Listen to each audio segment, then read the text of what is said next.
telespettatori, buonasera e ben ritrovati itinerari turistici. Il nostro viaggio itinerante questa settimana passa per Borgorico, paese dell'Alta Padovana. Da qui vi racconteremo una storia straordinaria di uomini che hanno costruito il passato, ma che già vedevano nel futuro. Un viaggio veramente sorprendente per vedere come antichità e futuro si fondono insieme.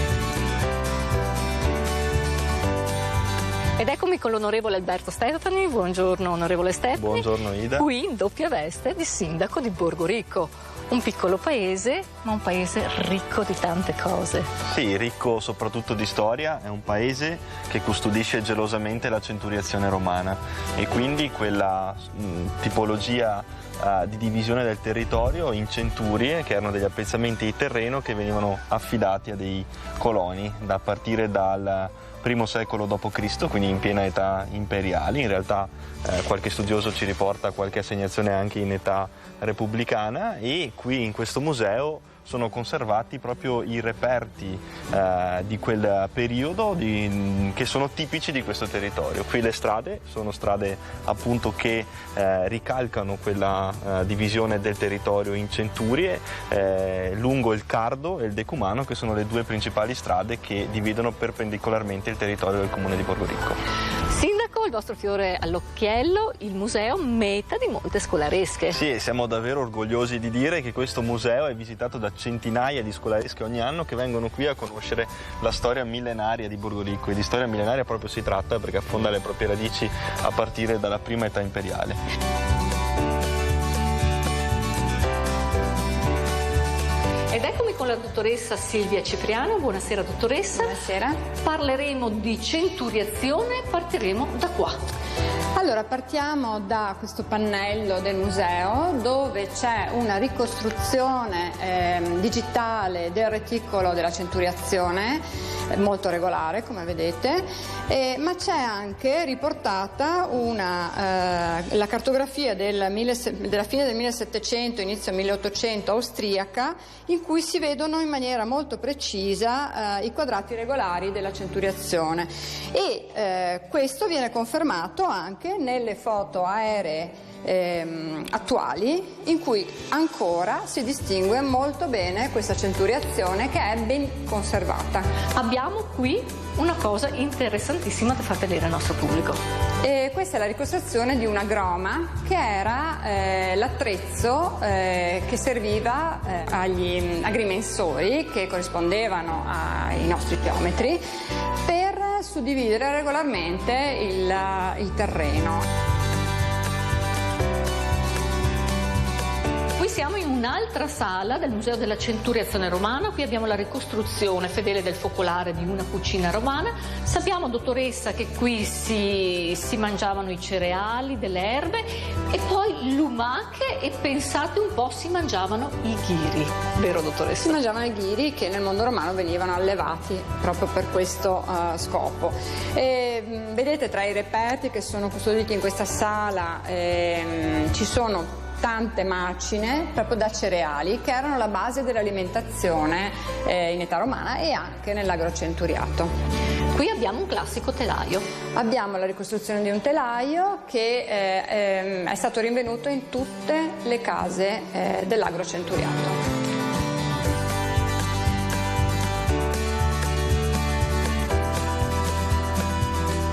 Qui abbiamo la ricostruzione di una fornace romana in cui venivano cotti tegole e mattoni. E qui, dottoressa, una curiosità da portare sicuramente al nostro pubblico a casa. La curiosità sono questi marchi che vedete su tegole e mattoni, in cui ci sono i nomi dei proprietari delle officine, delle fornaci, e tra questi marchi ci sono anche dei nomi di donne, che quindi...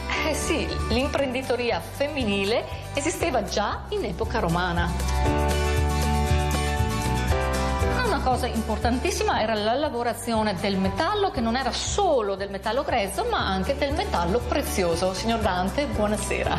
Come si lavorava? Allora, ai tempi dei Romani si lavorava il rame, il bronzo, l'argento e l'oro. Le tecniche di una volta sono rimaste quelle. In pratica, lo sbalzo con la pece greca, la cera persa, le fusioni in cera persa, la fusione in osso di seppia, semplicemente un calco e si veniva fuori stampo e controstampo e si fondeva con dei crogioli a mantice.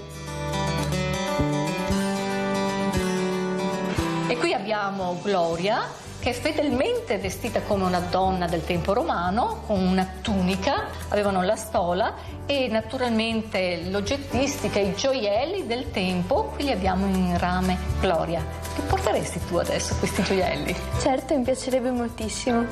E ti stanno anche molto bene. Dottoressa Cipriano, in questa teca un ritrovamento importantissimo è un cavallo veneto. Era una risorsa economica fondamentale per i veneti antichi che lo vendevano in tutto il Mediterraneo antico. E questo è uno dei pochi esempi di cavalli di età romana, invece, quando un po' si era persa questa ritualità del cavallo a cui venivano riservati determinati privilegi rispetto agli altri animali. Il museo conserva anche delle ricostruzioni. Questa è la ricostruzione di un aratro di età romana che veniva utilizzato, trainato dagli animali, e lì ci sono delle ricostruzioni di attrezzi agricoli che sono del tutto simili ai nostri.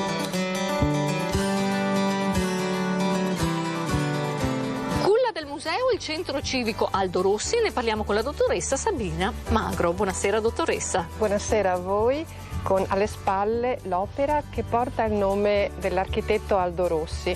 È il centro civico, parte dell'insieme del complesso detto centro culturale omonimo. Ma dottoressa, cosa si fa nel centro civico? Si fanno molte attività contemporaneamente, 4 sale polivalenti al piano terra, al piano primo il fiore all'occhiello, il museo della centuriazione romana, e al piano secondo uno spazio per le mostre temporanee, al momento occupate da un'interessante mostra fotografica su Cesco Tomaselli.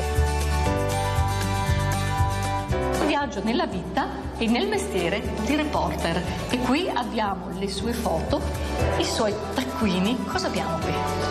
Cesco Tomaselli, alla stessa stregua di Aldo Rossi, è un protagonista del Novecento, ma fa un altro mestiere. Scrive, fotografa, ci sono i suoi rullini, ci racconta del suo tempo. È una emozione enorme poter leggere dalle sue stesse parole ciò che vide e ciò che provò. Un grande privilegio ospitare al piano secondo del Centro Civico Culturale Aldo Rossi un'esposizione temporanea, ma che potete ancora visitare. E infine non può mancare un meraviglioso teatro. È una misura che potete comprendere e cogliere solo se mi seguite. Venite con me, sì. Ida? Andiamo. Andiamo. Questo spettacolare teatro è ispirato al mondo greco e al mondo romano. Confermo, ed è un'intuizione che ebbe Aldo Rossi quando lo progettò, e lo studio dopo la sua morte, che ne completò la realizzazione, ne tenne sempre conto. Nel mondo greco e di conseguenza in quello romano esistevano dei teatri coperti di forma circolare come questo, che erano riservati all'ascolto e soprattutto, grazie alla copertura a questa dimensione, permettevano un'acustica, un godimento molto più immersivo, più completo. Si chiamavano Odeon. Per arrivare al teatro, comunque, dottoressa, si passa per un altro elemento d'arte disegnato sempre dal famoso architetto Aldo Rossi, il cannocchiale. E nel foyer dove ci stiamo recando apre verso l'alto lo sguardo e fa entrare la luce un'apertura di forma quadrata. Questo effetto è detto del cannocchiale. Una capienza di quante persone in questo teatro? 300 persone, e sulla parte al piano terra sono distribuite le sedie, ma i loggiati si distribuiscono tutto attorno e permettono la partecipazione di un vasto pubblico. La prima puntata di questo straordinario viaggio a Borgo Ricco termina qui, da questo teatro. Un teatro senza il calore di un pubblico, ma un teatro non è mai vuoto e con le note giuste si riempie di armonia, di calore, di emozioni e di brividi. Lei, maestro Ferrari, cosa dice? Guarda Ida, io credo che la musica sia davvero qualcosa di meraviglioso. Allora Francesco, facciamo così, facciamo partire un miracolo proprio da qui, perché il mondo torni presto a essere meraviglioso.